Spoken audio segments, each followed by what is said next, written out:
it's a good thing that we're still here so we can check them out. Here's a few other things. There are jerseys down here, not too many, but there are some.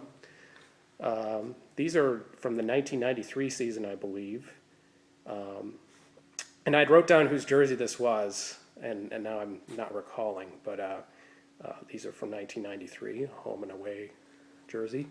This letter jacket I thought was fascinating, and I don't know, I can't carbon date it to see how old it is, but the inside of it, and let me open it up here, if I can get it on camera, there is a label here that says Story. It's a C Story. Now, I took the liberty of, apologize for the violent panning, I took the liberty of looking up who Story was, and the only match I found was there was a Claude Story who played for the men's basketball team in 1925. Now, if that's a 1925 sweater, that's in remarkably good shape. You could wear that sweater right now. So that was pretty fascinating. And here's some more jerseys. Here is a cheerleader jersey, I presume from the 80s. What I really wanted to find was the cheerleader uniforms from the 70s, where they kind of wore, I watched the 1979 championship game, and they wore a style similar to the Houston Astros baseball double knit jerseys of the time, and didn't find those, but here's one from that's probably not too long after that. Here's another basketball jersey, which I believe would date from the late 60s, probably around the time when Indiana State was runner-up in the college championship. I probably should know whose jersey this is. Unfortunately, I wasn't able to dig that information up, but that's one from the old days.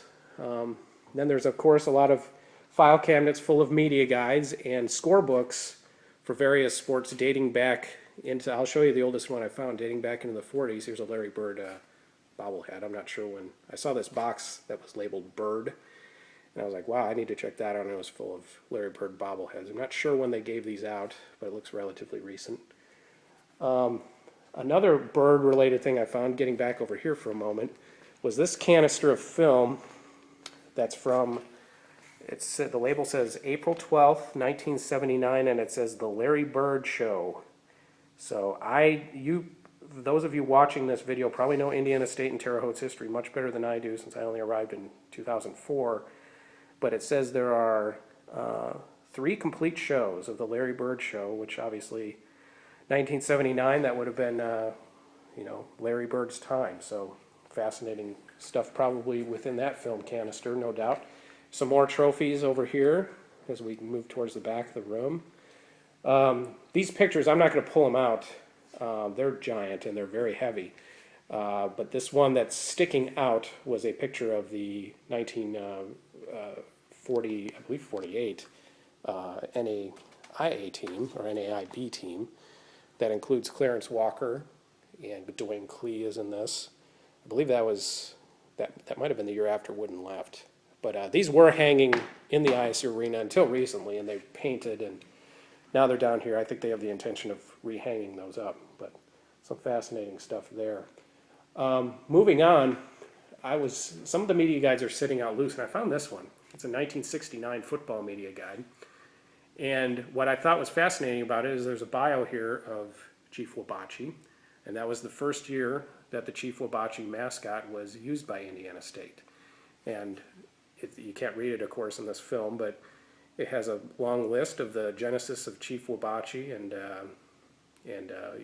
how he came to be Indiana State's mascot for probably 20 years before he was retired. And what I found fascinating was that his name was spelled a bunch of different ways. In this original media guide, he's spelled O-U-B-A-C-H-I. I saw him also spelled O-U-I-B-A-C-H-I. And I've seen him spelled with a Q-U-B-A-C-H-I. So there was never apparently any consensus on how you spelled Chief Wabachi's name. Here's a fascinating bit of history I found. Like I said, there's scorebooks in these archives, and this was the oldest one I found. This is from the 1940-41 season, and this was Indiana State's game at Purdue. It probably doesn't show very much, and this was a very brittle scorebook. I wanted to be careful with it, but Indiana State lost that game to Purdue. There was an earlier game in here, if I can open this up, where they played at Iowa, which up until this year was Indiana State's only trip to Iowa, and they lost narrowly, 39-37. 40-41 team was coached by Glenn Curtis, and they went 11-8 that year. So this game was played on December 16th, 1940, which would have been the last season before World War II. So fascinating stuff there. That was the oldest one I found. The oldest football-related item I found was from 1930, and it was in this file cabinet. And it's an old newspaper clipping from the Terre Haute Tribune. And it was a preview story for the Rose-Hulman State Fit for Title Grid Contest, City College Championship at stake in tonight. It's cut off from there, but written by Ralph White, who was my predecessor, who knows how many times back. But fascinating stuff. Of course, Rose-Hulman, the Engineers, and Sycamores no longer play each other in football, although it was talked about a few years ago. And so that's neat stuff. And here's a basketball signed by the early 2000s Sycamores. Not sure what year that is. A little deflated. But Royce Waltman, Dick Bender, Rick Ray, now coach at Mississippi State, were some names I recognize from that. And a lot of the players kind of scribbled as they tend to do. This scorebook was laying out. I thought it was fascinating. It's relatively recent, but it was from one of the Vigo County Middle School Championships. Not sure what year, but Honey Creek's 7th grade girls team includes Kara Stuckey, current South girls basketball high school coach, and also on the 7th grade boys team, Clint Weddle, who's a former Indiana State women's assistant coach, and now, of course, currently Northview's boys basketball coach. So there you go, Kara and Clint, some memories from your time when you played. This scorebook I found was near the other one, and this is from the first game I ever covered as beat writer, which was Indiana State versus Coastal Carolina on November 19th, 2005. So not a very memorable game. Indiana State won 70-46. David Moss had 24 points for the Sycamores. No, probably not memorable to anybody but me, because that was my first game on the beat. And I'll be going into my 10th season this coming year, so this is kind of cool. Some names on there that, are pretty memorable to me. Looks like Amani Donish had 12 points. Good game for him. And Logan Whitman played in that game. And looks like Elliot Boo from Clay City played in that game. So pretty cool for me. We're about to wrap up, but I wanted to show you this. This is giant, and I laid it out on the floor. I believe this is relatively recent, though.